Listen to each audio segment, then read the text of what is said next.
होऊ घातलेल्या जिल्हा परिषद पंचायत समितीच्या निवडणुकीच्या निमित्तानं आपल्या महाराष्ट्र राज्याचे नेते आदरणीय अजितदादा पवार साहेब यांचं दुःखद अपघाती निधन झालं. त्यांच्या स्मृतीस विनम्र अभिवादन करून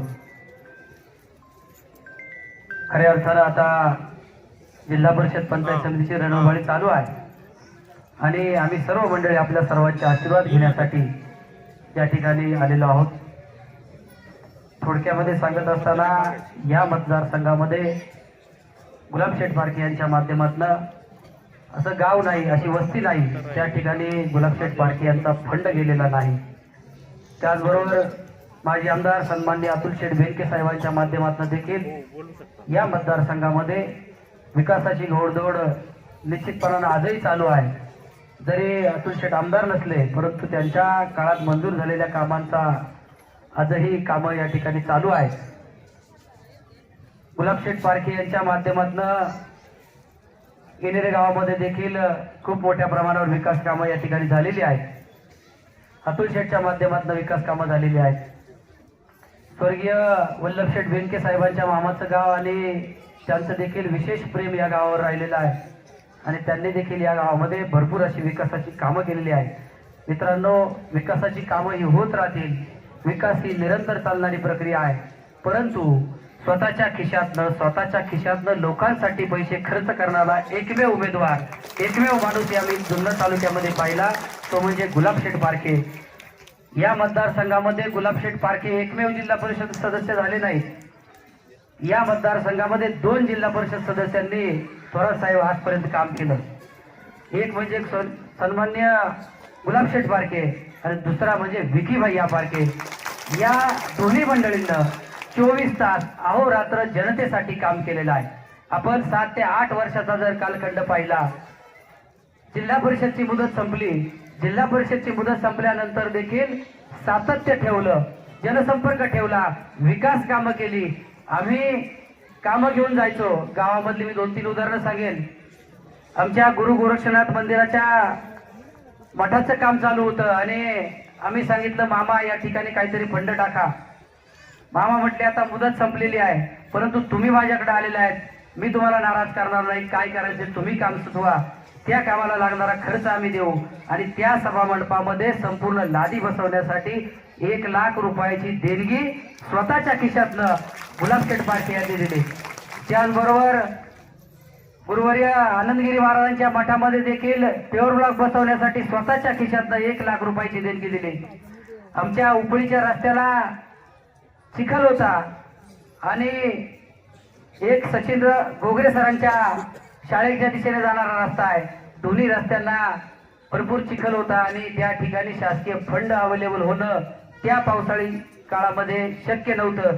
त्या ठिकाणी 1,85,000 रुपयाचा मुरम टाकण्यासाठी दोन्ही रस्त्यांच्या शेतकऱ्यांनी विनंती केली आणि मामांनी त्याला होकार दिला.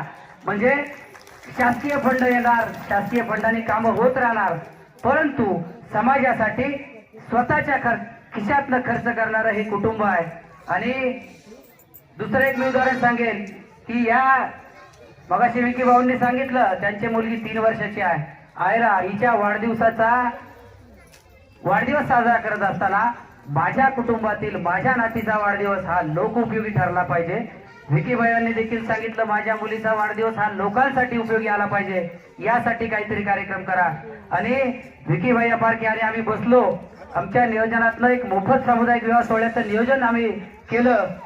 23 लग्न नातीच्या वाढदिवसाच्या निमित्तानं ज्यांनी साजरी केली, या मतदारसंघातील गोरगरीब जनतेची लग्न, 23 लग्नाचा मोफत सामुदायिक विवाह सोहळा वडज या मंदिरामध्ये या पारखे परिवाराने साजरा केला. म्हणजे प्रत्येकाच्या सुखदुःखात जात असताना हा पारखे परिवार कधी मागे राहिलेला नाही. आणि या पारखे परिवाराच्या वाटेमध्ये जी काही षडयंत्र रचली गेली, अगदी तिकीट मिळवण्यापासून, परंतु सन्माननीय या पक्षाचे उपनेते सचिन भाऊजी अय्यर असतील, बबनरावजी थोरात साहेब असतील आणि या मतदारसंघाचे कार्यसम्राट माजी आमदार आदरणीय अतुल शेठ बेनके असतील, बाजीराव शेठ डोले असतील, प्रकाश शेठ ताजने असतील, अरुण मामा पारखे असतील आणि डॉक्टर अमोलजी कोल्हे असतील आणि या तालुक्याचे संपर्क प्रमुख आदरणीय दिलीप दादा बामणे असतील, या मंडळींनी मामांना सांगितलं, पक्षाने शब्द दिला की गुलाबशेठ तुमच्याशिवाय या मतदारसंघामध्ये या तालुक्यामध्ये जर पहिले शिवसेनेची बोलणी करायची असेल तर विद्यमान जिल्हा परिषद सदस्य आमचा पहिला उमेदवार असेल, त्यानंतर बाकीच्या गटाला बोलणी होईल. आणि सन्मान्य अतुल शेठ बेनके असतील, कोल्हे साहेब असतील, बाजीराव शेठ डोले असतील, प्रकाश शेठ ताजने असतील, या सर्व मंडळींनी, सर्व पक्षाच्या मंडळींनी याला दुजोरा दिला. आणि याचं परिपाक म्हणून तुतारी असेल, घड्याळ असेल आणि आरपीआय पक्ष असेल आणि उद्धव बाळासाहेब ठाकरे पक्षाची मशाल, या चारही मिळून पक्षांची युती होऊन आदरणीय सत्यशील दादा शेरकर असतील यांनी या गोष्टीला दुजोरा दिला आणि गुलाबशेठ पारखे यांची उमेदवारी फायनल झाली. त्याबरोबर मला पंचायत समिती गणाची उमेदवारी मिळाली, महादेवशेठ बाळासाहेब यांना पंचायत समिती गणाची उमेदवारी मिळाली. आता तुम्हा सर्वांची जबाबदारी वाढलेली आहे. कोरोना काळामध्ये देखील या पारखे परिवारानं माणूस माणसाच्या जवळ जात नव्हता, परंतु या पारखे परिवाराच्या कुटुंबामध्ये आदरणीय साधनाताई पारखे असतील, विकी भैया पारखे असतील, यांच्या नियोजनानं 250 ते 300 डबे घरात तयार व्हायचे आणि हॉस्पिटलला पेशंटला पोच केले जायचे. आमच्या युवा सेनेने यामध्ये विशेषत्वानं जबाबदारी पेलली आणि विकी भैया पारखे यांच्या नियोजनानं कोरोना काळामध्ये देखील या कुटुंबानं सक्षम अशी जबाबदारी पार पाडलेली आहे. मित्रांनो, हा परिवार आपल्यासाठी भरपूर ठिकाणी भरपूर वेळेला उभा राहिलेला आहे. वैयक्तिक मदती असू द्या, कोणाची दवाखान्याची बिल असू द्या, ऍडमिशन असू द्या, शाळेची ऍडमिशन असू द्या, उत्तीर्ण विद्यार्थ्यांचा सत्कार असू द्या आणि आपल्या मराठमोळ्या महाराष्ट्रामध्ये गणपती उत्सव असू द्या, नवरात्र उत्सव असू द्या, या उत्सवामध्ये प्रत्येक मंडळाला काही ना काही योगदान देण्याचं काम विकी भैया पारखे यांनी केलेलं आहे. मग गणपती मंडळांना महाप्रसाद असू द्या, गणपतींची मूर्ती असू द्या, नवरात्र उत्सवाला महाप्रसाद असू द्या, काल्याच्या होमाच्या निमित्तानं महाप्रसाद देत असताना सप्ते असल्या सप्त्यासाठी सुद्धा महाप्रसाद देण्याचं काम या पारखे परिवाराने केलं. ग्रामीण भागामध्ये, आदिवासी समाजामध्ये आपल्या ग्रामीण भागातील खेळाडू तयार व्हावेत, हे खेळाडूंना व्यासपीठ मिळावं, यासाठी सातत्यानं गेली 9 वर्ष क्रिकेटच्या स्पर्धा कुणी आयोजित केल्या असतील तर 99% स्पर्धा या पारखे परिवाराने आयोजित केल्या आणि उत्कृष्ट असे खेळाडू तयार करण्याचं काम या पारखे परिवाराने केलं. आमच्या गावातील यश राजेंद्र डोले असेल, इंग्लंडसाठी क्रिकेटला खेळाडू जाणार होता, त्यासाठी काटेडच्या मैदानावर सिमेंट कॉन्क्रीटची धावपट्टी असेल, त्यासाठी लागणारी मॅट असेल, त्यासाठी लागणारं सर्व सपोर्ट करण्याचं काम विकी भैया पारखे यांनी केलं. त्याचबरोबर महिलांसाठी एक व्यासपीठ उपलब्ध करून देत असताना होम मिनिस्टर सारखे खेळ शहरामध्ये आपण पाहत होतो. आदरणीय आदेशजी बांदेकर यांचा खेळ, पैठणीचा कार्यक्रम आपण अर्थात होम मिनिस्टर टीव्हीवर पाहत होतो, परंतु तो ग्रामीण भागामध्ये माझ्या ग्रामीण महिलांसाठी, माझ्या आदिवासी महिलांसाठी सर्वात प्रथम जर कुणी आणला असेल तर विकी भैया पारखे यांनी आणला. साधनाताई पारखे यांनी संपूर्ण महिलांसाठी व्यासपीठ उपलब्ध करून दिलं आणि विरोधक त्यावर टीका करत होते की क्रिकेटच्या स्पर्धा भरून आणि होम मिनिस्टरचे कार्यक्रम आयोजित करून विकास होत नसतो. पण विकास ही निरंतर चालणारी प्रक्रिया आहे, विकास तर होतच राहणार. आणि माझ्या महिला भगिनींसाठी अर्थात व्यासपीठ निर्माण करून देण्याचं काम साधनाताई पारखे आणि विकी भैया पारखे यांनी केलं. याचा सार्थ अभिमान माझ्या महिला भगिनींना आहे. निश्चितपणानं या महिला भगिनी आता पारखे परिवाराच्या मादश आपली शक्ती उभी करणार आहेत, याचा आम्हाला ठाम विश्वास आहे.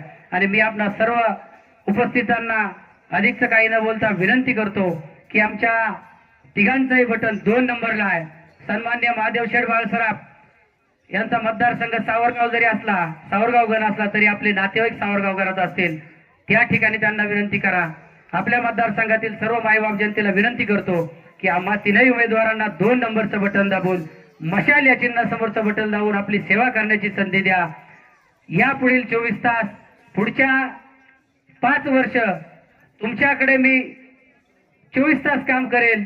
तुमचा भाऊ म्हणून, तुमचा मुलगा म्हणून माझा कान धरून काम करून घ्या, एवढा शब्द देतो आणि थांबतो. जय हिंद, जय महाराष्ट्र.